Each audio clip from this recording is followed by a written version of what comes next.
뭐라고 맹세합니까? 내가 이같이 내 아들 독자를 아끼지 아니하고 내 말에 순종함으로 내게 바쳤으니 내가 맹세하여 너한테 약속을 하겠다. 그 맹세 언약이 뭔가 보니까 내 씨로 말미암아 천하 만민이 복을 얻으리니 이는 내가 나의 말을 준행하였습니다. 그러면 결국 아브라함의 자손이라 말하려면은 어떤 공통점이 있어야 됩니까? 내 씨로 말미암아 천하 만민이 복을 얻으리라. 그러면 이스라엘을 택한 이유도, 아브라함을 택하신 이유도 그냥 택한 게 아니고 무슨 이유가 있었어요. 실제 아브라함을 택한 시점이 언제쯤인가 한번 생각해 봤습니다. 아브라함이 처음에 하나님과의 접합점은 성경에 어디서 나옵니까? 창세기에 아브라함이 어디선가 소리 들렸죠. 아브라함아, 아브라함아, 내 본토 친척 아비 집을 떠나라. 내가 내게 지시할 땅으로 가라. 뭐로 있었죠. 성경에 없는 이야기인데 외경, 위경에 있는 이야기입니다. 외경, 위경에. 그게 아브라함에 대해서 좀 보충된 이야기가 있어요. 근데 저는 그런 거는 참고로 좀 써먹어도 될 것 같아요. 거기 외경, 위경에 보면은요, 아브라함의 아버지 대라인가요? 직업이 뭐로 나와 있죠? 네, 우상 만드는 사람이세요. 우리는 그 정도만 아는데 그 외경, 위경에 보면은 그 어느 날 아버지가 우상을 하나 만들어 놓고요. 야, 아브라함아, 이거 찾으러 올 사람이 있다. 이거 좀 잘 지키고 있거라. 겨울이었던 거예요. 저녁에 뭐 좀 추웠겠죠. 추운 날이었던. 근데 그 옆에 이제 장작을 떼고 불을 피우고 있었답니다. 그리고 이제 아브라함이 그거 지키고 있었는데 세워놨던 우상 나무가 퍽 자빠지면서 불이 붙었더라고요. 그래서 아브라함이 보고 어떤 생각을 하는데 이게 신인가? 이게 신이야? 그러면서 그 아브라함이요, 그냥 하나님이 아브라함 잠자고 있는데 아브라함에게 나타나가지고 아브라함아 부른 게 아니고, 저는 그게 좀 일리가 있는 것 같아요. 그 외경유경에 보니까 아브라함이 그 이후로부터 그의 머릿속에 참 신이 누구인가, 우리 아버지가 만든 이 나무 토막이 신이란 말이에요. 이러면서 아브라함이 그때 누가 참 신이십니까? 라고 찾았다는 거예요. 그래서 성경에는 그냥 간단하게 어느 날 하나님이 아브라함에게 나타나셔서 본토 친척 아비 집을 떠나라. 내가 내게 지시할 땅으로 가라. 자, 일단은 처음 스타트가 이렇게 됐다고 하죠, 성경에. 근데 실제 하나님이요, 아브라함과 맹세, 언약, 한 게 언제인 줄 아십니까? 그거는 뭐 저희 이야기가 아니라 성경을 읽어보면 알 수 있어요. 그게 바로 뭐냐면은 우리가 잘 아는 이삭을 바쳤을 때 사건이죠. 그전에도 우리 생각에는 대단하게 잘 본토 친척 갈 바를 알지 못하고 떠났다. 근데 분명히 그 본토 친척 아비지 그 의도 속에는 제가 볼 때는 한 두 가지가 제외 더 됐어야 되는데 아브라함이 두 가지 정도가 자기 생각대로 한 것 같아요. 그 첫 번째, 그러지 말았어야 되는데 하나님 뜻은 그건 아닌데 그랬어요. 그 첫 번째 뭡니까? 다 내려두고 떠났어야 되는데 누굴 챙겨가 데려가요? 조카? 롯을 분명히 데려갔죠. 그 다음에 성경에 여러분 생각에 하나님이 다 두고 떠나라고 했을 때 먹고 살 거는 챙겨서 떠나야지 가축들을 챙겼다 그러죠. 어때요? 여러분도 생각에 목사님 그래도 가축은 챙겨가는 게 기본 아닙니까? 가축 챙겨가는 거지 설마 가축까지 다 나눠주고 그냥 빈몸으로 막 달려나가라 이 뜻일까요? 어때요 여러분 생각에?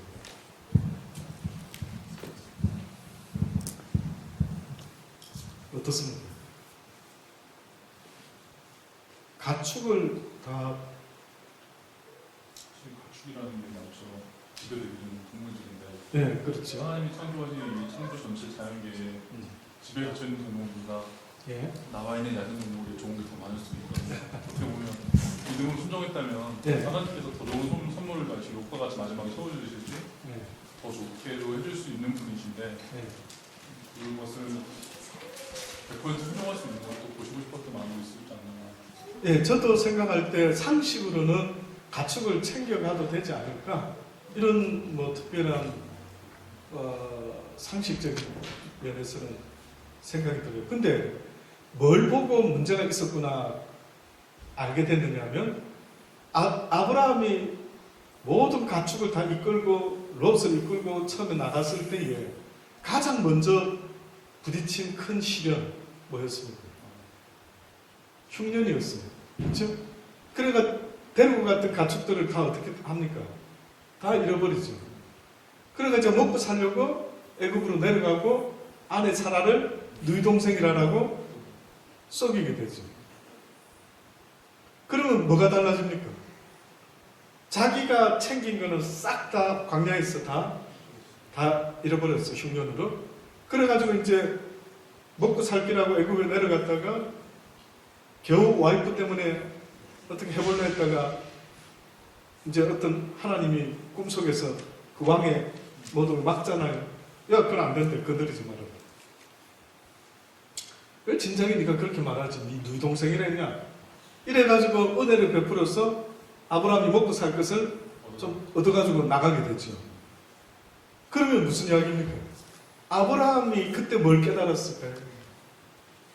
지금부터 내가 먹고 사는 문제는 어떻게 보면 전적으로 하나님이 주관하시고 그 전에 모은 것은 이런 생각 들겠죠. 내가 남보다 열심히 일했고 애를 썼기 때문에 이렇게 먹고 살아. 이렇게 생각할 수 있었겠죠.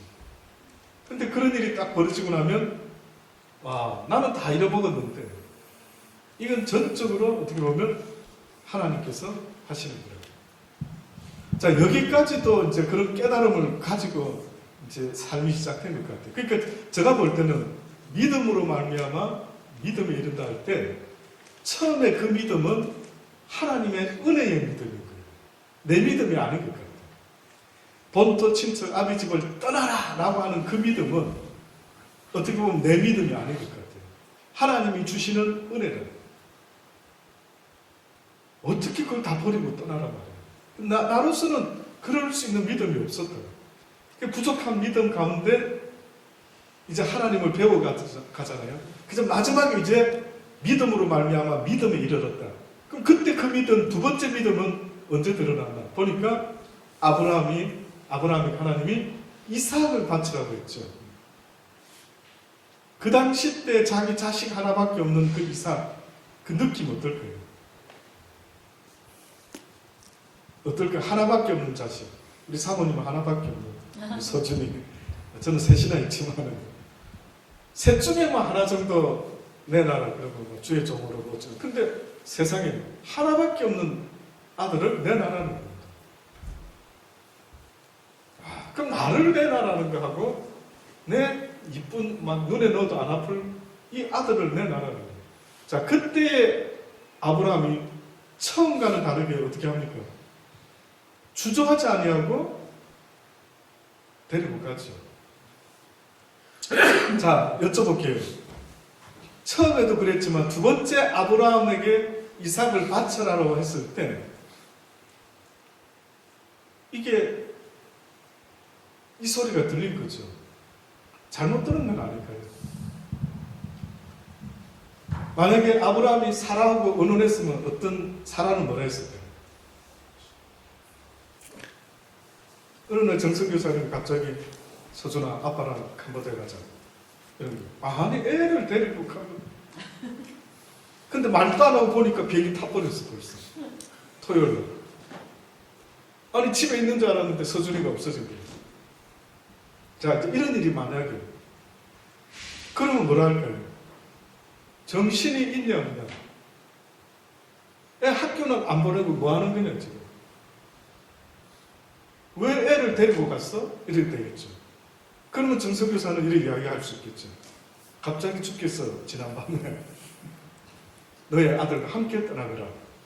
그래서 떠나게 됐다. 어때요? 느낌이 아내 입장에서 참 괴롭죠. 참 믿고 싶은데 설마 그랬을까 하나님이? 당신은 이제 잠꼬대 잘못 들은 거 아니야? 그러고 싶잖아요. 그러니까 보세요. 믿음은 결국 하나님과 나와의 1대1의 관계 아니에요. 1대1. 더불어 가는 믿음이 아닌 것 같아요. 아브라함이 그전에는 조카 롯까지 챙겨가고 막 인간 상식적으로 풀어나갔는데 갑자기 이삭 바칠 때는요, 그 누구하고도 의논하잖아요. 심지어는 아내한테 여보 이삭 바치래 아버지가. 그러면 아내는 분명히 그랬을 거예요. 이 영감쟁이가 노망이 들었대. 어디서 자다가 무슨 소리를 들었다고 그러니 no 했겠죠. 그걸 안 아브라함은 와이프하고 의논도 안 하고 어떻게 해요? 데리고 모리아산으로 올라갔다. 믿음은 하나님과 우리의 나의 1대1의 관계입니다. 1대1. 남편 때문에, 아내 때문에, 자식 때문에 그런 게 아니고.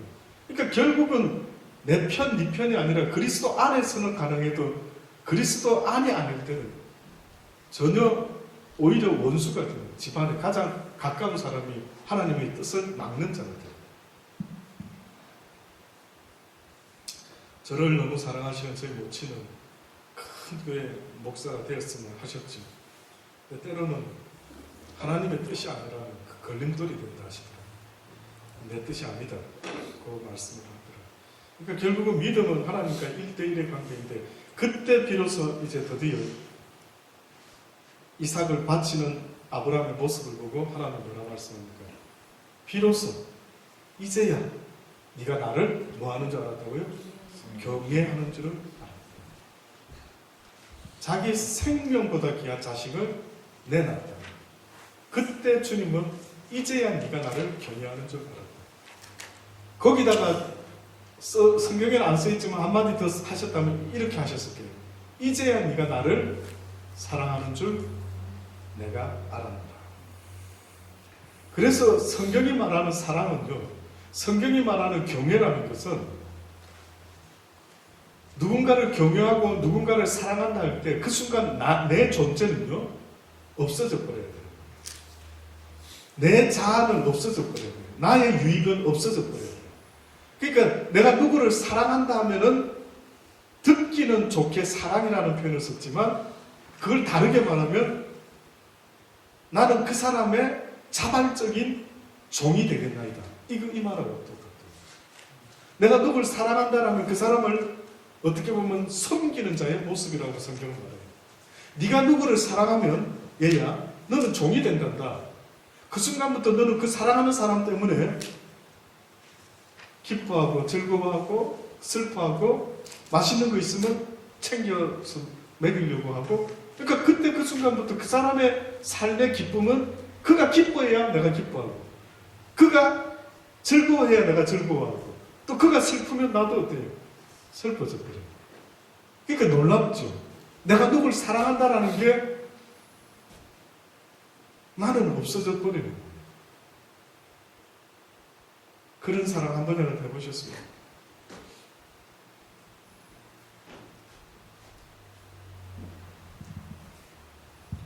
밖에 없어져 버려요. 그러니까 그 순간부터 그 사람의 종이 돼요.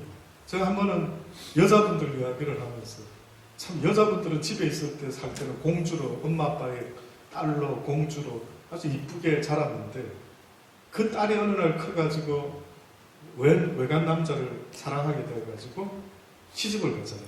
그렇죠? 시집가고 나서부터는 신분이 어떻게 되는 것 같습니다. 공주에서 왕비니까 하녀로 바뀌는 것 같아요. 실제 상황, 그렇죠? 결혼을 하자마자 더 좋은 집으로 옮길 수도 있지만 단칸방으로 옮겨가지고 그냥 그 사람의 어떻게 보면은 평생 밥 차려주고 빨래해주고 애 낳아주고 예를 들어서 어떻게 보면은 완전히 시녀가 되고 하녀가 됐다. 그런데도 그 일을 하는 이유가 뭡니까?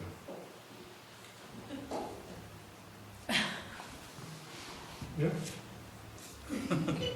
민경 집사님 뒤돌아보지 마시고 저는 그쪽을 쳐다보는 거예요. 그래도 하는 이유가 뭡니까? 예? 사랑하니까. 맞죠? 분명히 사랑이라는 이유 때문에 자기 모습은 없어지고 대접받는 건 없어지고 완전히 어떻게 보면 하녀같이 돼버렸는데도 불구하고 그 길을 계속 걸어갈 수 있다는 거. 그건 이유가 딱 하나 있다면 사랑 때문이죠. 사랑. 그 이유가 사라지면 뭐가 남습니까? 원망과 증오만 남죠. 내가 저 인간 때문에 내 인생 망쳤다. 뭐 이래가지고 슬픈 결말이 나는 거죠. 근데 사랑이 있으면 그 가치는 영원토록 후회스럽지 않고 헛되지 않는 거죠. 자, 그렇게 해서 이제 아브라함이요, 그걸 배워나가기 시작합니다. 그래서 이제야 네가 나를 경외한다. 이 말은 이제야 네가 나를 사랑하는 거예요. 하나님도 내가 세상을 이처럼 사랑하사 독생자를 주었고 그가 너희들을 위하여 십자가에 달려 죽어 줌으로 하나님이 인간에 대한 사랑을 확증해 주십니다. 그러니까 사랑의 마지막 확증은 생명으로 바꿔야 됩니다. 베드로한테 예수님이 부활하신 분이 베드로야, 네가 이 사람들보다 나를 더 사랑하느냐? 그럼 그 뜻은 뭡니까? 이제 지금 감장하셨으니까, 그럼 주님이 그렇게 물어본 뜻은 네가 날 사랑하냐? 이렇게 물어봤다면 그 뜻은 좀 더 한마디 더 한다면 뭡니까? 네가 나를 위하여 죽을 수 있겠느냐? 이런 물어보는 거죠. 죽을 수 있겠느냐? 근데 이제 처음에는 예, 내가 그럴 수 있습니다. 예, 그럴 수 있습니다. 또 3번이나 물어보셨다 하죠. 그래서 이제 흔히 신학자들이 뭐라 합니까? 왜 3번이나 물어봤죠? 그 이유가 뭐라고 배웠어요? 베드로가 예수님을 3번 부인했다 이거죠. 3번. 나중에 나옵니다만 부인할 때 베드로가 거기 또 맹세를 합니다. 내가 맹세를, 나는 그분 모른다. 맹세합니다. 자, 그런 장면. 3번 부인했더니만 3번 예수님이 질문했대요. 그럼 그 뜻은 뭡니까? 네가 나를 믿노라 했지만은 그 속에 네가 나를 사랑해야 되는 것이고 또 그 사랑이라는 건 네 생명까지도 걸어야 되는데 너는 네 생명이 위급할 때 나를 3번이나 부인했다. 그래도 네가 날 사랑한다고 말할 수 있니? 물어봐요. 그러니 사랑하는 여러분, 내가 누구를 사랑한다는 말 그렇게 쉽게 하는 거 아닙니다. 저는 가끔 그 호산나에서 한 번씩 초창기 때 옛날이었거든요. 형제님 뭐 교회들마다 사랑합니다 하고 인사 나누자고 서로 사랑합니다. 근데 그 말은 인사로 할 수 있는 말이 아니다. 내가 누굴 사랑한다 말할 때는 내 목숨까지 걸어야 됩니다. 자, 그래서 지금 이제 아브라함에게 주님이 여호와께서 말씀합니다. 이삭을 바쳤을 때 어떻게 보면 16절 창세기 22장 16절 방금 보았던 말씀이죠. 여호와께서 이르시기를 내가 나를 가르쳐 맹세하노니 내가 이같이 행하여 내 아들 내 독자를 아끼지 아니하였은즉 내가 내게 큰 복을 주고 내 씨로 크게 성하여 하늘의 별과 같이 바다의 모래와 같이 내 씨가 그 대적의 문을 얻으리라.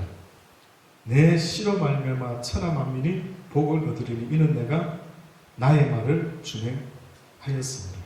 결국은 아브라함의 씨 대적의 문을 얻게 된다라는 이 비밀스러운 놀라운 승리의 그 키워드는 뭐냐면은 네가 내 말을 어떻게 했다고요? 준행하였다. 놀랍죠? 그러니까 순종이 능력이 되어버렸어요. 대적의 문을 어떻게 하는 거라고요? 얻으리라. 한마디로 승리한다. 이 승리의 키워드는 순종에 있더라고. 예수님도 순종해줬기 때문에 온 인류를 구원할 수 있는 힘과 능력을 하나님께서 나타내실 수가 있었습니다. 창세기 26장 1절 봅시다. 창세기 26장 1절부터 말씀 보면은 그 동일한 맹세가 나오죠. 아브라함 때에 첫 흉년이 들었더니 그 땅에 또 흉년이 들며 이삭이 그랄로 가서 블레셋 왕 아비멜렉에게 이르렀더니 여호와께서 이삭에게 나타나 가라사대 애굽으로 내려가지 말고, 똑같이 아버지하고 거의 어찌 이렇게 똑같은 경험을 주시는지요. 내가 내게 지시하는 땅으로 가라. 이 땅에 유하면 내가 너와 함께 있어 내게 복을 주고 내가 이 모든 땅을 너와 내 자손에게 주리라. 내가 내 아비 아브라함에게 맹세한 것을 이루어 내 자손을 하늘의 별과 같이 번성케 하며 이 모든 땅을 내 자손에게 주리니 내 자손은 인하여 천하 만민이 복을 얻으리라. 이는 아브라함이 내 말을 순종하고 내 명령과 내 계명과 내 율례와 내 법도를 지켰음이니라 하시니라. 네, 이것이 바로 아브라함의 믿음의 조상이다. 그리고 결국 아브라함을 통해서 자손들이 하늘의 별과 같이 그렇게 많고 바닷가에 모래알같이 많다라고 했는데, 실제 아브라함에게 그런 자손이 있었습니까? 당시에는 육적으로는 어때요? 없었죠. 이삭 하나밖에는 본 자손 없었죠. 근데 하나님은 이런 걸 약속을 했어요. 그러면 이 약속은 무엇에 해당되는 겁니까? 자손이 없었는데 어디서 자손이 갑자기? 결국 이 자손은 육의 자손 말합니까? 믿음의 자손 말합니까? 믿음의 자손은 그러니까 이스라엘 백성들이 우리는 아브라함의 자손이다 라고 이렇게 말하지 말라 그랬죠. 그러니까 그 아브라함의 땅의 자손이다 이렇게 말한 이유는 뭐냐면은 그들은 육적인 아브라함의 자손 이야기를 했지만 성경은 영적인 믿음의 자손 이야기를 했는데 자기들이 택함 받은 백성이라 이렇게 말하고, 그런데 실제는 우리는 이방인이지만, 우리 대한민국 사람 영혼은 이방인이지만 믿음으로 영적으로 따지자면은 우리는 아브라함의 믿음의 자손이다. 그러니까 믿음의 자손의 캐릭터, 특징, 아브라함처럼 우리도 하나님이 맹세까지 하실 정도로 대적의 문을 얻게 될 이런 어떤 키워드가 우리에게도 해당되는데, 그 조건이 뭐냐면은 여호와의 말씀에 순종하는 거거든요. 그럼 순종 안 했다면 그런 아브라함의 자손이 아니다.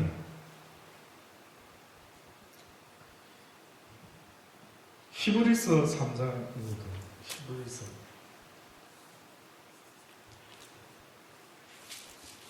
히브리서 3장 7절 말씀부터 보면요.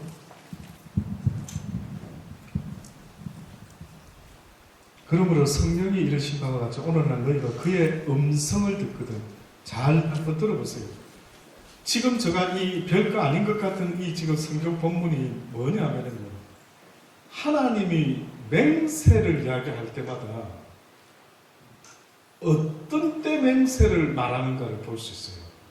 그러니까 그냥 하나님이 이럴 때 저럴 때 막 맹세를 막 우리 인간들처럼 유대인들처럼 바리새인들처럼 내 맹세하는 데 있잖아, 맹세하는 데 있잖아, 뭐 온갖 자기를 변호하는 데 써먹었던 이런 식으로 써먹으신 게 아니고 딱 한 군데 써먹고 계시는, 희한하죠? 그 지금 그걸 한번 알려드려 보려는 거예요. 히브리서 3장 여기 보니까 이 보세요. 성경이 이르신 바와 같이 오늘날 너희가 그의 음성을 듣거든 노하심을 격동하여 광야에서 시험하던 때와 같이 너희 마음을 강팍케 하지 말라. 거기서 너희 열조가 여호와 나를 시험하여 증언하고 40년 동안의 나의 행사를 보았느니라. 그러므로 내가 이 세대를 노하여 가로되 저희가 항상 마음이 미혹되어 내 길을 알지 못하는도다 하였고, 내가 노하여 맹세한 바와 같이 저희는 내 안식에 들어오지 못하리라 하셨다 하였으니, 형제들아 너희가 삼가 혹 너희 중에 누가 믿지 아니하는 악심을 품고 살아계신 하나님에게서 떨어질까 불순종할까 염려할 것이요 오직 오늘이라고 일컫는 동안에 매일 피차 공멸하여 너희 중에 누구든지 죄의 유혹으로 강팍해 됨을 면하라. 결국 죄라고 하는 것은요, 여호와의 말씀에 순종치 못하는 것, 안 하는 것, 이것을 성경은 뭐라고 말한다고요? 죄라고 말합니다. 아담과 하와가 무슨 죄를 지었죠? 선악과를 따먹지 말라 했는데 따 먹은 죄를 지었죠. 근데 지금 이스라엘 백성들을 광야에서 40년 동안 시험하시고 테스트해 보시고 증험해 보셨는데 그들이 여호와의 말씀에 순종함으로 믿음으로 나갔어야 되는데 힘들고 어려울 때마다 믿음이 필요한 시기마다 믿음이 발동이 안 됐어요. 그러니까 믿음이 필요한 것은 어느 것입니까? 믿지 못할 상황이 주어졌을 때 믿음이 발동돼야 되죠. 갑자기 먹을 것이 없고 목마르고 이 도대체 어떻게 살아가지? 그러니까 믿음이란 성경이 말하는 믿음의 그 가치는 어느 때 등장하느냐 하면 도무지 우겨쌈을 당하고 믿을 수 없는 어떤 절박한 아주 희망 없는 이런 상황이 벌어질 때에 하나님은 믿음을 요구하시는데 이들이 믿음이 없는 불순종이 임하니까 지금 보니까 내가 노하여 맹세한 바와 같이 저희는 내 안식에 들어오지 못하리라. 그러니까 하나님이 불순종한 자는 결단코 아버지의 나라에 들어오지 못하리라는 것을 지금 뭐 했다고요? 맹세했대요. 자 보세요. 아브라함한테 써먹은 맹세는 아브라함에게 써먹은 맹세는 네가 내 말을 순종했으니 너의 자손이 이렇게 많을 것이요 또 네가 이 땅을 차지할 것이요 복받을 것이라 약속했죠. 근데 불순종했더니만 또 맹세를 하시는데 너는 내 안식에 들어올 수 있다 없다? 들어올 수 없게 될 것이다. 13절로 보면 오직 오늘이라고 일컫는 동안에 매일 피차 권면하여 너희 중에 누구든지 죄의 유혹으로 강팍해 됨을 불순종하게 됨을 면하라. 우리가 시작할 때에 확실한 것을 끝까지 견고히 잡으면 그리스도와 함께 참여한 자가 되리라. 성경에 읽었을 때 오늘날 너희가 그의 음성을 듣거든 노하심을 격동할 때와 같이 너희의 마음을 강팍해 하지 말라. 주의 음성을 듣거든 노하심을 격동할 때처럼 너희 마음을 강팍해. 그럼 결국 이 말은 하나님의 말씀에 순종만 했더라면 하나님께서 노하시고 격동하신 일이 없다. 근데 하나님의 음성을 들었을 때 너희가 마음을 강팍해 했기 때문에 하나님이 노하시고 경노하시게 되고 듣고 경노케 하던 자가 누구냐? 모세를 쫓아 애굽에서 나온 모든 이가 아니냐. 하나님이 40년 동안에 누구에게 노하셨느냐? 범죄하여 그 시체가 광야에 엎드려진 자에게가 아니냐. 또 하나님이 누구에게 맹세하사 그의 안식에 들어오지 못하리라 하셨느냐. 곧 순종치 아니하던 자에게가 아니냐. 이러보건대 저희가 믿지 아니함으로 능히 들어가지 못한 것이라. 결국은 이스라엘 백성이 광야에 40년 살 때에 믿음이 없었다라고 지금 하나님은 결론을 내렸죠. 그가 가나안에 능히 못 들어간 것은 나를 믿지 못했기 때문입니다. 여러분에게는 믿음이 있습니까? 여러분 스스로가 목사님 저는 믿음이 좀 있는 것 같아요. 뭘로 지금 저한테 무슨 기준이죠? 저 교회 열심히 다니니까요. 교회 열심히 다니는 걸로 따지면 바리새인 율법학자는 최 1등입니다. 기도, 금식 기도, 막 거룩 그런 걸로 따지면 제 1등이죠. 근데 광야에서 이스라엘을 보고 계셨던 하나님이 아하 얘네들은 순종치 않는구나 믿음이 없구나 이렇게 결론을 내렸어요. 뭘 기준으로 하나님은 이스라엘 백성이 거의 다 죽어버리고 광야에서 죽게 되고 하늘나라 가나안 땅에 못 들어갔죠. 그럼 좋습니다. 가나안 땅에 들어간 사람 누구냐? 여호수아와 그들은 뭘 보였길래 가나안에 들어갔죠? 그들은 그들 믿음을 보였는데 어떻게 보였습니까? 예?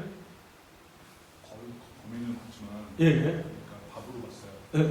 하나님이 주신 그 믿음이 예, 그렇죠. 예.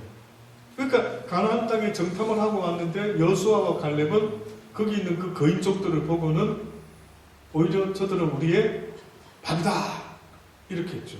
이 상식입니까 이게? 이게 상식입니까? 믿음의 삶이 상식입니까? 암만 생각해도 저는 믿음의 삶은 상식은 아닌 것 같아요. 어떻게 그 상황에서 그 거인이 우리의 밥이다 이렇게 말할 수 있었던 것은 그 거인을 바라본 게 아니라 뭘 바라봤기 때문에 하나님의 약속의 그 말씀, 내가 이 가나안 땅을 너희에게 주리라, 이 약속의 말씀을 믿었기 때문에 하나님은 그들을 믿음 있는 자로 보았고 가나안 땅에 들어갈 수 있도록 했다는 거죠. 그럼 오늘 우리 시대는 뭐냐, 그죠? 우리 시대. 자, 우리 시대에도 이스라엘 백성같이 광야에서 살았던 것처럼 우리도 지금 똑같은 세상 광야에서 같이 살아가고 있습니다. 근데 우리 가운데 여호수아와 갈렙과 같이 만약에 허전도사 채집사만 하나님이 가나안을 허락해, 만약에, 이 만약입니다. 너무 좋아하지 마시고 만약입니다. 그럼 이유가 뭐냐 이거예요. 내가 궁금한 거예요. 저들이 뭘 보였는데요, 아버지? 아버지 앞에 뭘 보였길래 저들은 들어가고 왜 나는 못 들어갑니까? 만약에. 자, 그렇다면 뭔가 내가 보여드리지 못한 무엇을 삶 속에서 보여드린 게 있겠다 이거죠.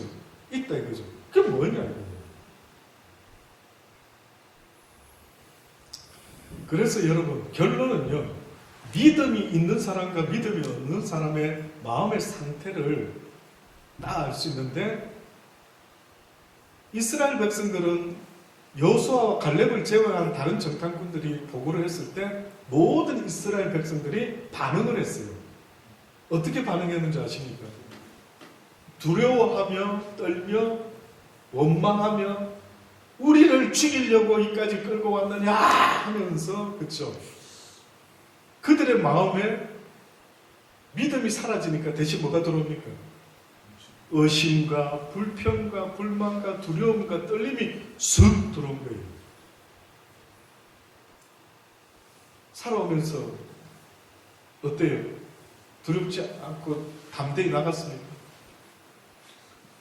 저는 그 문제 당면에서는 두려움에 떨고 올라선물 갈 때가 많았던 것 같은데, 네. 그것을 피하지 않고 그래도 기다리면서 하나님이 뜻을 강구했을 때, 마음 중심에 믿음을 주실 때 그 문제를 넘어갈 수 있도록 이끌어 주시는 게 보이고, 그게 믿어지고 순종했을 때 나는 할 수 없지만 할 수 있게 되는 거, 경험하게 되는 게 있어요. 그렇게 배워가면서 또 업그레이드하고.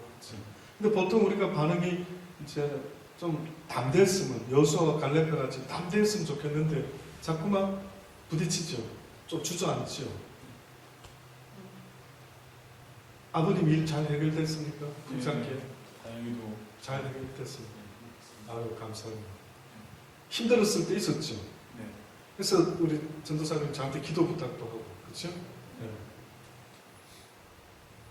그러니까 그런 어떤 일들을 당할 때에 내 심령 속에 죽으면 죽으리라, 그리고 주님의 약속을 붙잡고 아버지의 선한 뜻이 있을 줄 믿습니다, 이렇게 반응을 하는 거하고 막 두렵고 떨리고 원망이 나오고, 이건 믿음 없는 증거를 보게 되는 거죠. 결국은 여호수아와 갈렙만이 가나안에 들어가게 됩니다. 결국 주님이 맹세하는 것은 딱 한 가지인데 두 가지로 표현이 됐죠. 아브라함과 같이 말씀에 순종하는 그들에게 맹세하시면서 내가 복을 더할 것이요 내가 네 자손이 번성하게 할 것이요 너를 내 나라까지 내가 인도할 것이라 하는 어떤 약속의 말씀. 그러나 그 반대로 그렇지 않으면 내가 너를 어떻게 해요? 하늘나라에 들어가지 못하게 할 것이라. 이걸 맹세를 했거든요. 이걸 맹세.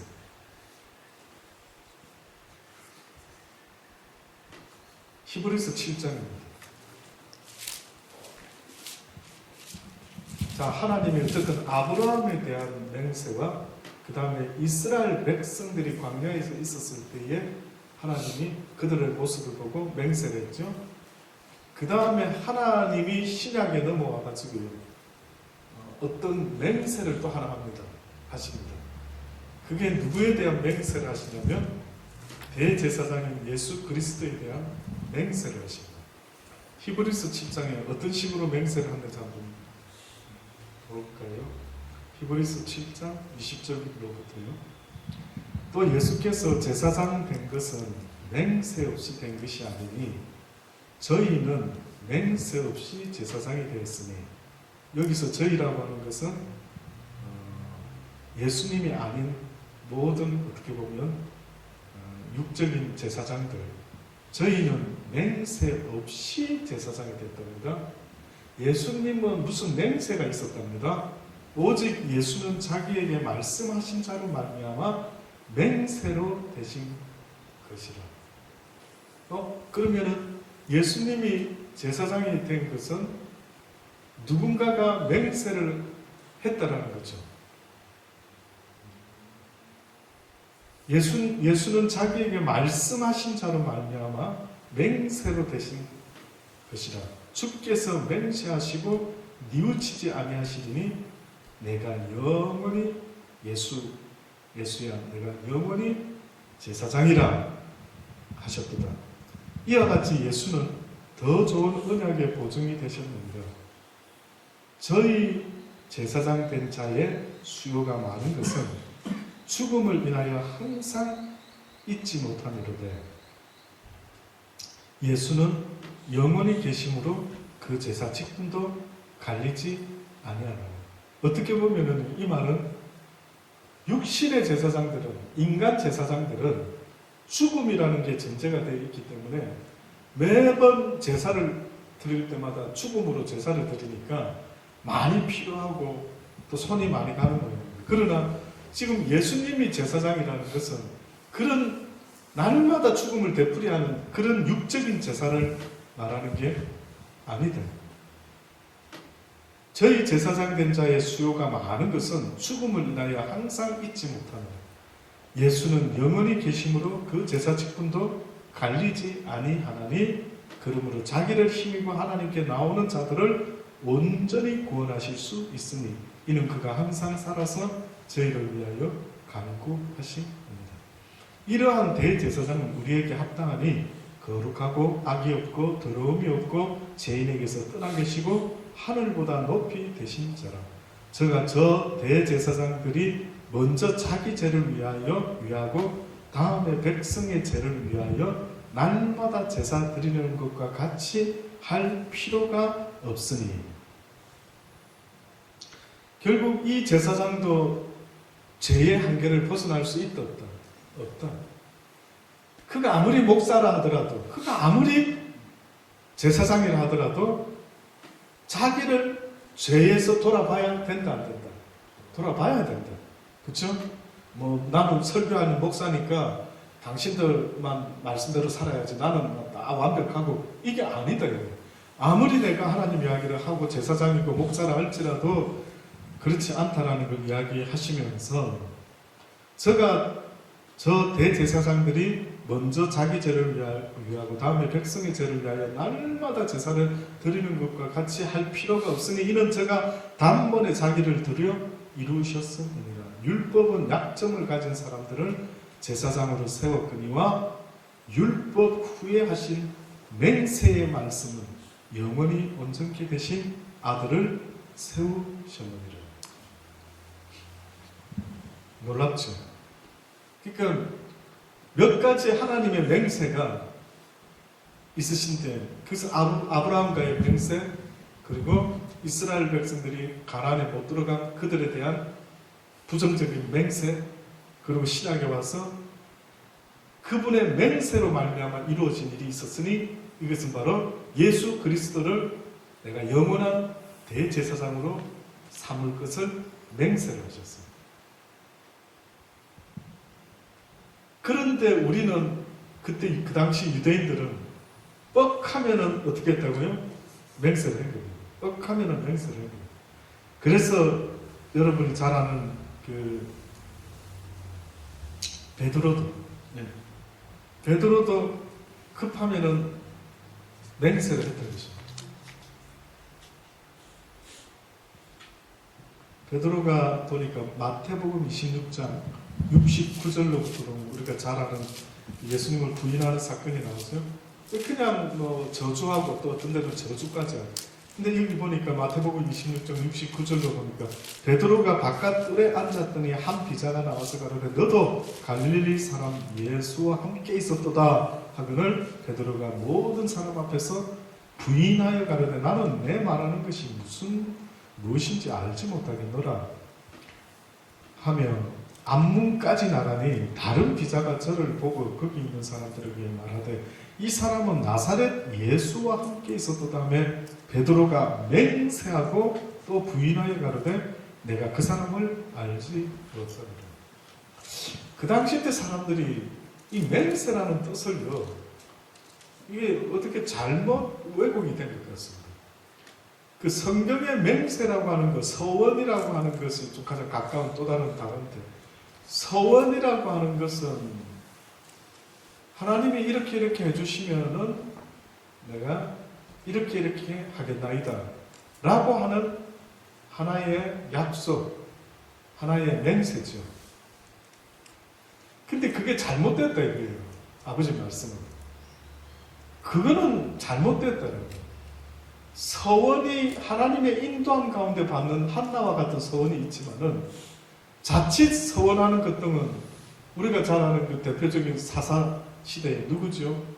그 자기 딸을 입다. 하나님 승리하게 해주시면 왜 먼저 왔을 때 나를 맞이하는 그 자를 제물로 드리겠다. 언제 하나님이 사람을 제물로 바치고 뭐 해낸 적이 없는데 큰 소리 치죠. 그러다가 진짜 이겨버려가지고 드디어 나왔는데 누가 나왔다고요? 그 입다의 문안 동료가 나와가지고 반기니까 난리가 난 거지. 어떻게 보면 이 서원의 이 어리석음을 보여주는 한 모습인데,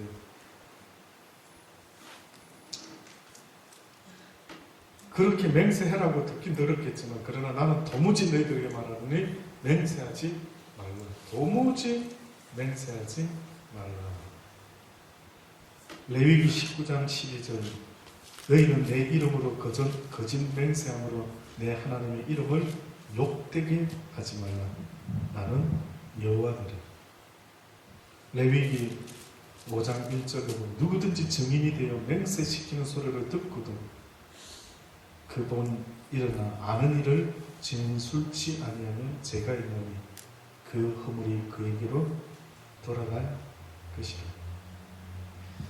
이 모든 맹세 이야기가 사실은 맹세를 하라는 게 아니고 맹세는 오직 하나님만이 하실 수 있고 너희는 꼭 이게 뭐냐면 이는 이로 눈은 눈으로 이야기했죠, 율법에서. 근데 이게 실제 눈 다치면 저쪽 상대방 눈도 뽑아버리고 이 뜻으로 말한 게 아니라고 그랬죠. 너도 이렇게 당하면 기분 좋냐? 쉽게 말하면 이겁니다. 너도 남의 눈을 상하게 하면 네 눈 상하면 기분 좋냐? 안 좋죠.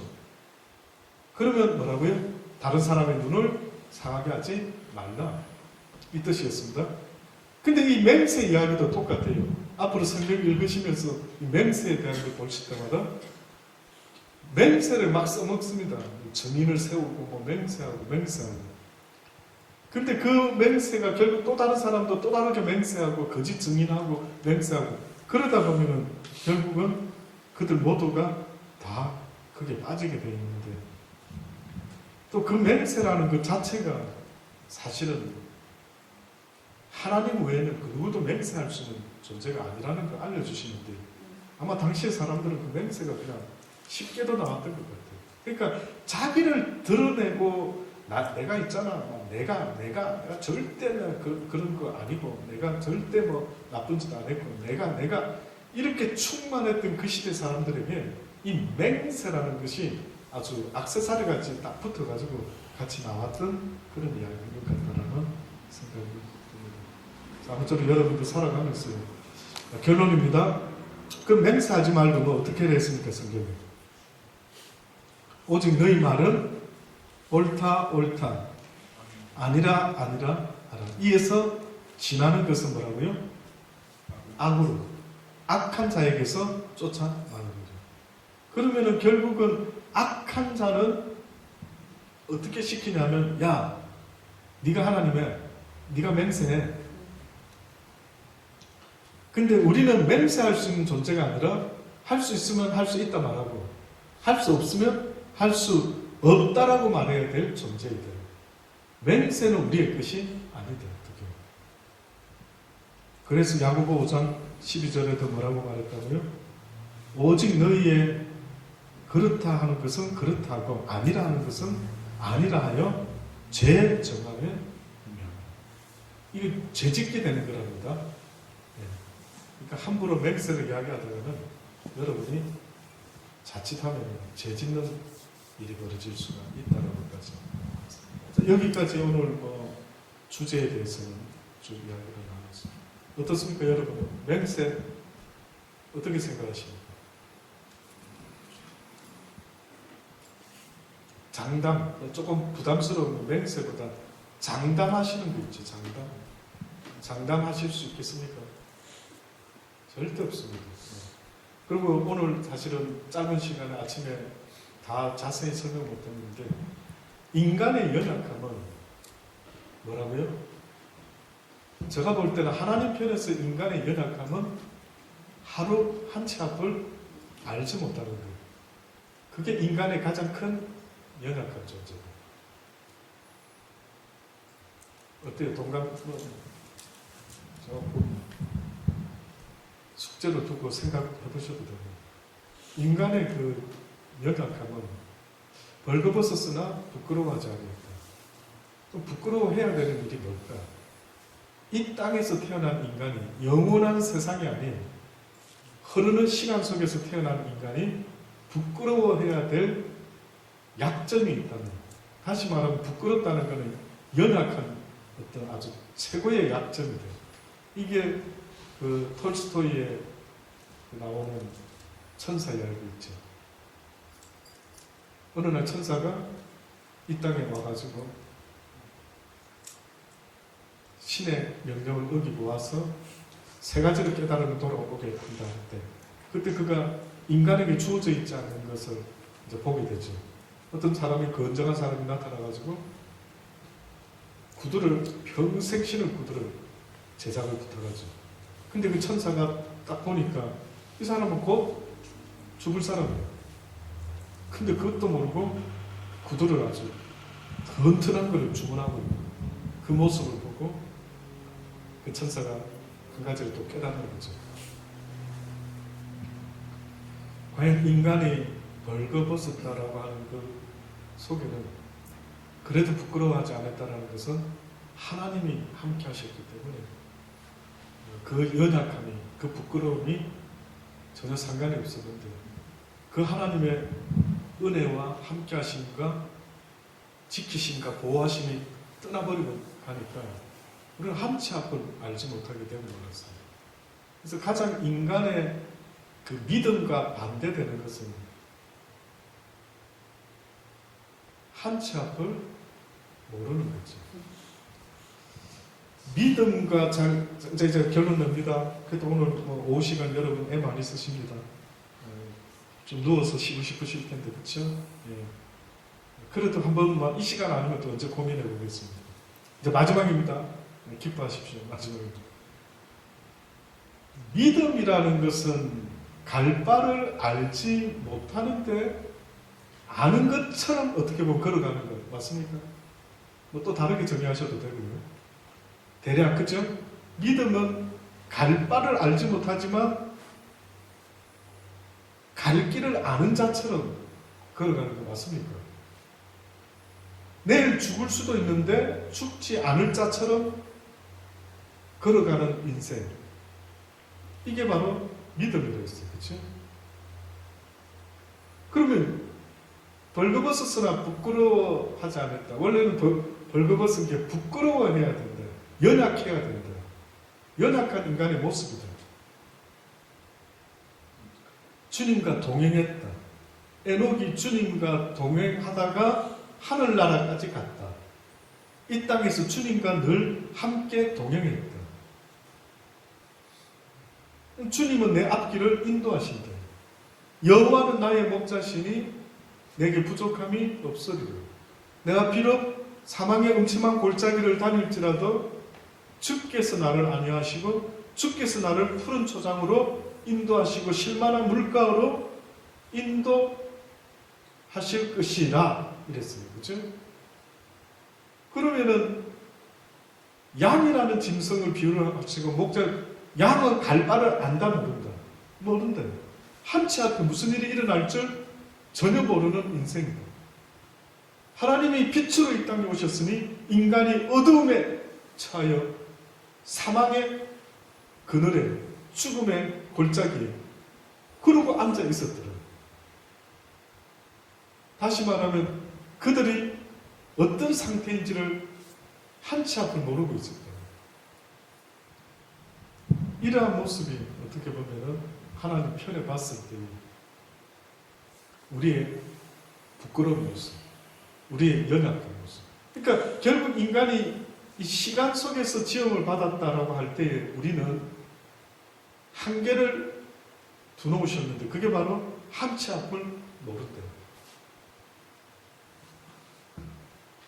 그래서 주님이 함께 할 때는 우리는 완벽했는데 그분이 떠났을 때 우리는 곧바로 약한 존재가 되고 말았는데 그 의미 속에는 우리가 한치 앞을 알지 못합니다.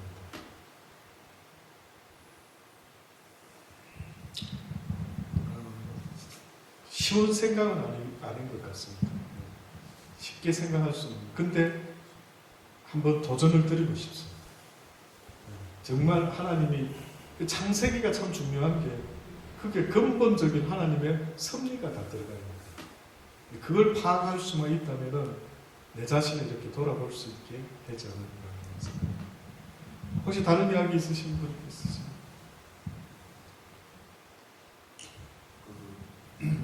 믿음이라는 정의를 말씀해 주셨는데 예.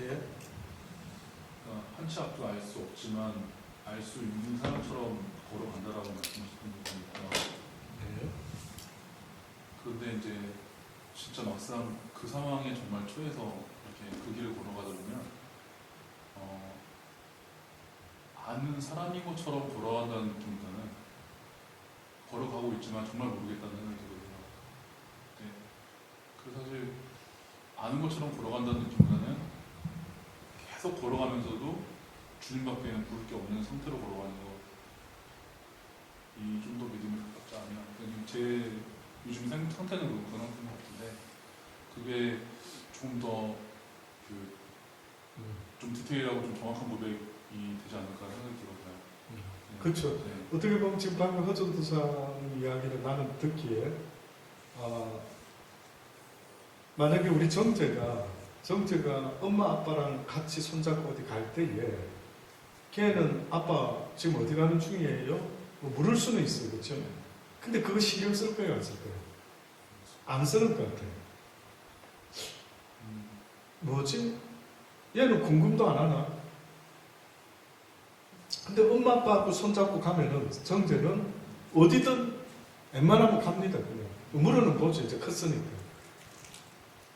그러나 그 아이들이 봤을 때 별이나 우리 진이 같은 경우에 손잡고 가면은 엄마 아빠가 있기 때문에 갈 바를 알지 못하지는 않죠. 실제 갈 바는 모르지만 걔는 그거 걱정을 안 하는 거예요. 그럼 방금 허전도사가 나는 갈 바는 모르겠어. 어디로 가는지. 그럼 우리는 생각할 때 갈 바를 좀 알려주십시오. 그러면 내가 편하겠나이다. 이렇게 생각하지만 지금 하나님이 우리를 인도하겠다는 뜻은 갈 바를 알려준다는 것보다 내가 네 손 잡고 함께 해주겠다. 그러면 너는 나를 믿는다 한다면 능력의 주여 왕중의 왕이시여 세상을 시작해 하신 당신이 나와 세상을 더 잘 아시니까 허전도서나 내가 세상을 모른다 할 때 한치 앞을 모른다 했다는 그쵸? 어떻게 보면 그럼 나는 세상에 대해서 논리에 대해서 자연 섭리에 대해서 잘 모른다 이거. 근데 모든 걸 지으신 그분이 나와 함께 간다 할 때 그 느낌 어때요? 든든한 또다시 예를 들면은 한국에 살다가 호주 호자도 몰랐어요. 근데 호주에서 잘하는 나를 만났어요. 예를 들어. 그러면 전도사님 막 걱정하지 말고 내가 최대한 도와줄 테니까 예를 들어서 그러면은 모르지만 아는 사람을 만났기 때문에 어때요? 걱정 안 하죠. 좀 든든하죠. 우리가 하나님이 나와 함께 하신다 할 때 그 믿음을 말하는 것 같아요. 그 믿음. 그러니까 모르지만 그냥 믿는 거죠. 알려주세요. 나 좀 알려줘서 지금 어디로 가는지 좀 알려줘요. 이게 아니고 그건 내가 하는 게 아니다. 그걸 어떻게 보면 내가 지금 예를 들어 오늘도 운전을 해요. M4로 타고 가야 되겠다. 오늘 저 파라마타 로드 쪽으로 타고 가야겠다. 이렇게 저렇게 할 수 있는데 그 순간에 하나님이 만약에 왠지 갑자기 생각을 쑥 줬어요. 아들아, 그래 오늘 파라마타 로드 타자. 근데 내가 원래 타는 길이 아니야. 나 그냥 M4로 탔는데 근데 갑자기 그 생각보다 쑥 들어왔어요. 이게 뭐지? 오늘따라 왠지 그냥 M4로 탄 거예요. 근데 보니까 저기 파라마타 M4에 막 교통사고가 막 엄청난 거예요. 이 무슨 이런 일이 다 생겼지. 오늘따라 내가 왠지 이 길을 안 타고 싶더만 이런 일이 있을 줄 알아.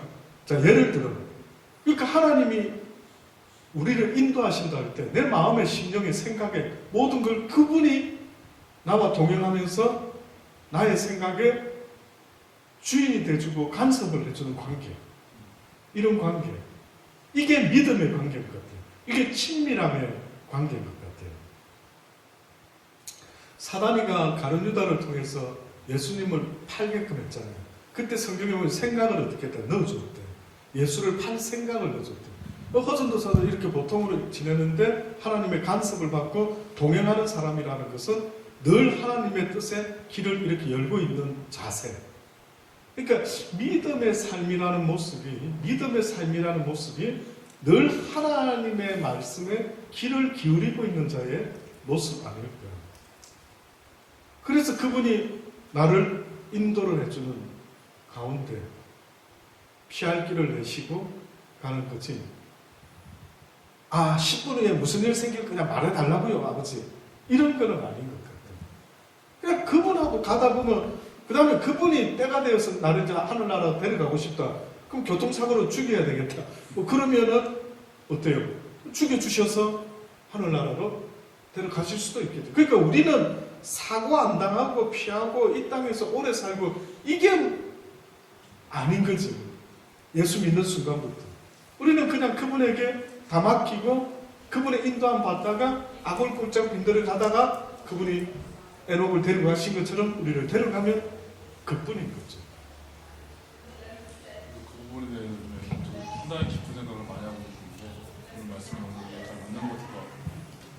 저는 좀 더 생각했던 게 뭐냐면 그 하나님이 가장 선하신 곳으로 인도하신다는 말씀을 통해서 주셨잖아요.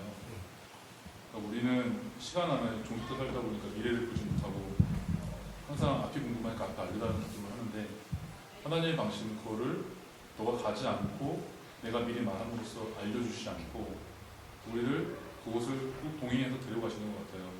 근데 그게 각각의 사람의 인생의 예비되어 있는 길이 다 틀리기 때문에 결국에는 그게 상당히 남들이 보기에는 사람이 갑자기 추락한 것 같이 보이고 돌아가는 것 같이 보이고 이해되지 않는 길로 이렇게 헤매는 것 같이 보일 수가 있는데 근데 그 사람을 하나님께서 하나님께서 원하시는 모습의 도구를 쓰기 위해서는 그 담금들이 꼭 필요한 거였나 봐요.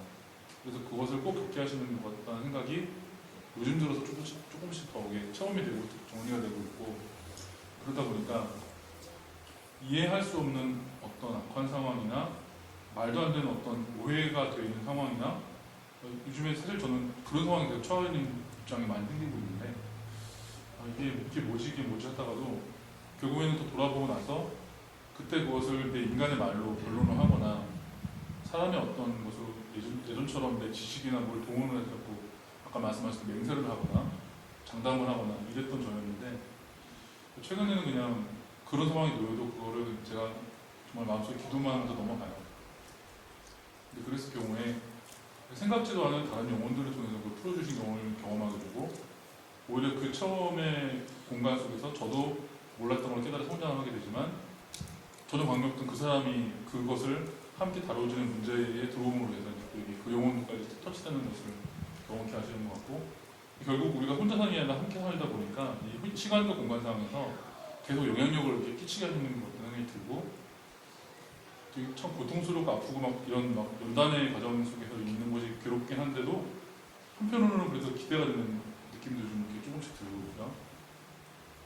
호주 생활 이제 2년 반 정도 이제 향해 가고 있는데, 솔직히 앞으로도 저는 모르겠어요. 들리는 얘기는 종교 이단인데 아마 안 줄 거라는 얘기를 하고 있고, 예를 들면 제가 호주에 왔을 거라고 생각하면은 앞에는 아무것도 안 보이는 거예요. 이런 상황인데, 그래도 이제 저번에 우리 데려갔던 젊은 친구들처럼, 그러니까 나라는 사람이 한국에 있지 않냐함으로써 여기서 영향력을 줌으로써 그렇게 영혼들을 구원할 수 있는 어떤 기회라든가, 그걸 통해서 제가 놓치고 있거나 부족한 점이 분명히 터치돼서 같이 성장할 수 있는 게 있겠다라는 것을 이제 좀 느끼게 되는 것 같아요. 그래서 앞으로 지금 저도 이제 마음을 좀 바꿔서 가지게 된 것들은 오늘 목사님 주셨던 말씀처럼, 진짜 믿음이라면은 하나님께서 나를 어디 내가 생각하는 선의 곳으로 갈 것이다라는 것이 아니라, 솔직히 말하면은 내가 생각하지 못한 악의 상황으로 가겠지만, 그럼에도 불구하고 그게 하나님 뜻이라면 그게 참 감사한 일일 것이고, 그것을 순종함, 오늘의 말씀처럼 순종함으로 감내를 했을 때 그게 정말 어떤 귀한 나의 체험과 고백이 될 수 있을 것이고, 그걸 다시 하고 났을 때 감사가 될 수 있겠다라는 생각이, 그게 기대가 되는 삶이 되는 것 같아요. 그 영주권 이야기를 했는데, 저는 영주권 그 뮤직 미니스트리 코스를 웨슬리에서 하는 중에 이제 마치고 신학을 배천으로 다시 시작했어요. 그 와중에 영주권 신청이 들어갔어요. 그랬더니만 이민성에서 뭐라고 말하냐면, 왜 서브젝이 다르지 않느냐, 음악을 했다가 왜 신학을 하느냐, 이래가지고 좀 더 지켜보겠다라는 식의 답장이 와가지고 한 3년 가까이 걸렸습니다. 그 당시 때 결정이 그렇게 오래 걸리는 경우가 거의 없었어요. 근데 저 같은 경우는 무슨 이유인지 몰라도 그래서 내가 변호사를 통해서 이 음악하고 신학이 다 같은 그 학교에서 이걸 지금 하고 있는 건데 전혀 무관한 게 아닌데 이렇게 지금 하고 있던데 이게 뭐가 문제가 있느냐, 답장이 없는데 한 3년 가까이 기다리니까 그 안에 진짜 영주권 나왔으면 제가 신학을 한 적당히 하고 마쳤겠죠. 이 소무치 비자 때문에 마칠 수가 없는 겁니다. 그래가지고 본의 아니게 가방끈이 얼마나 길어지기 시작하면서 정말 그때 제가 기억하면은 밤잠을 설쳐가며 공부를 하는데 진짜 하나님 도와달라고 말할 수밖에 없어요. 어디서 내가 그 힘이 나와서. 자, 그랬어요. 근데도 안 나왔어요.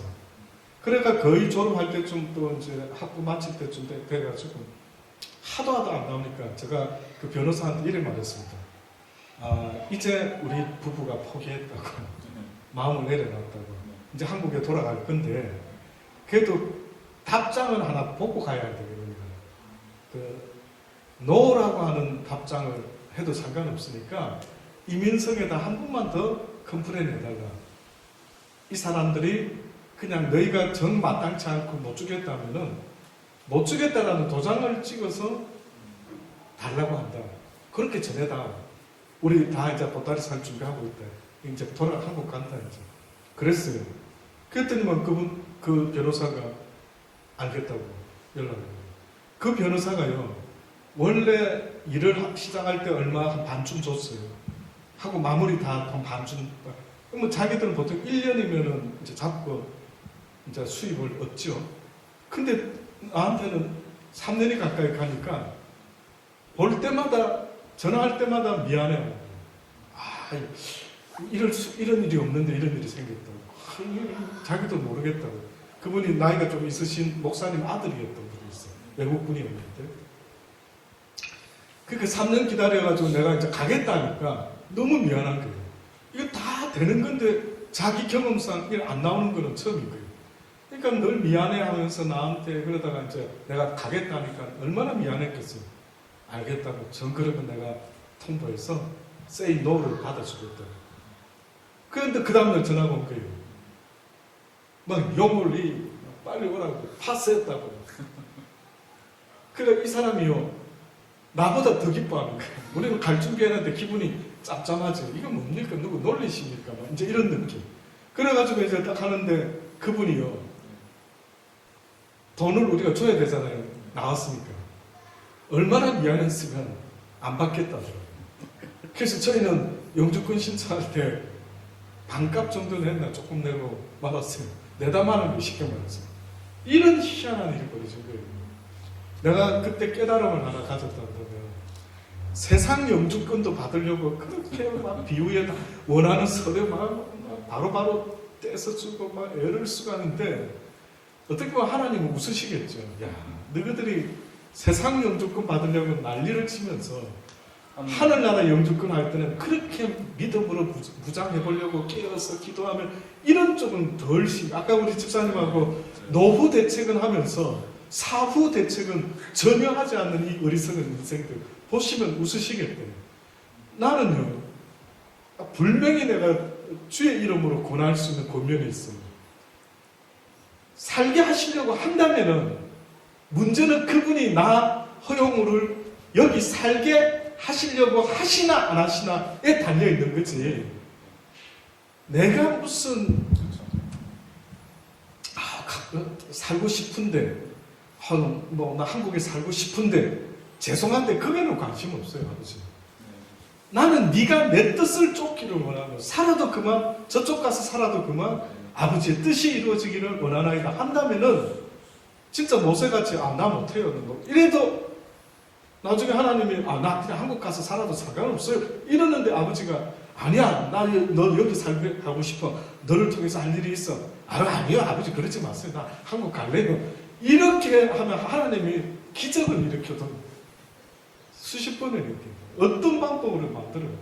근데 그걸 미리 걱정을 그럼 그 뜻은 뭐니? 내 인생의 설계자 주관자가 허전도사 스스로가 나 여기 살아야 되는데 나 이랬으면 좋겠네. 저 그러고 있는 거예요.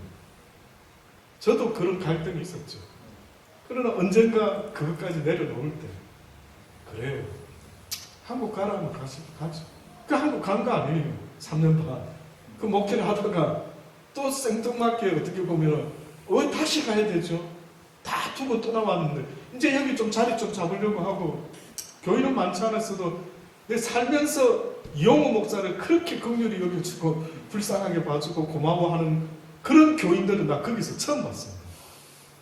혼자 관광비자로 갔다가 붙잡혀가지고 진짜 사고도 없이 혼자 완룸에서 지내는 한 호주 출신 이용호 목사를 보니까 이 성도들이요, 어머나 저분은 호주에 있으면은 그 좋은 나라에 그래 사는 사람이 이 구포 삼동까지 와가지고 세상에 우리 때문에 막 완룸에서 혼자서 사모님 떠나 있고 애들 너무 고마워하는 거예요. 너무 고마워하면서 그분들은 정말 제가 보니까요, 교인들 한 번 한 번에 우리 아파트 걸로 지나가면서 완룸 반찬 있으면 꼭 만들어가지고 꼭 연락 오면 내려가면은 막 반찬 싸가지고 목사님 요거 좀 드십시오 하고 또 주고, 어디 조금만 피곤해 보이면 어디 아프십니까? 막 그래서 제가 이 뭐 쑥뜸이지요, 쑥뜸. 목사님 몸이 안 되시면 쑥뜸 뜨러 가자고. 이거 쑥등 가니까 그 쑥 막 다리에 붙이고 손에 붙이고 막 이러니까 팔에 지금 여기 십자가 자국같이 여기하고 발 이쪽에 쑥등 뜨고 하여튼 그 있으면서 온갖 거 다 해봤습니다. 몸에 좋다라는 거 뭐 저기 뭐 시장에서 누구 권사님이 우리 한국은 또 막 권사님 집사님 너무 막 다 막 뭐가 뭐 돼도 되지 않습니까? 뭘 하더라고요. 아유 이런 거 좋은 거 있는데 이런 거 목사님 해보셔요. 그래서 저는 그 교회에서요 예배 다 마치고 나면 이야기하다가 쑥뜸을 뜹니다. 그러면 저를 눕혀놓고 교인들이 쑥뜸을 해가지고 한쪽은 다리 맡아서 하고 한쪽은 팔 맡아서 쑥뜸을 떠주고 혹시나 제가 피곤하고 힘들어가 나 호죽하랍니다. 이 소리 나올까봐요. 그래 잘해주더라고요. 또 그런 경우가 또 있을 수 있을까? 그렇게 나 이런 말까지 안 들으려고 했는데 제가 떠난다고 결정하고 마지막 작별의 시간이 있었습니다.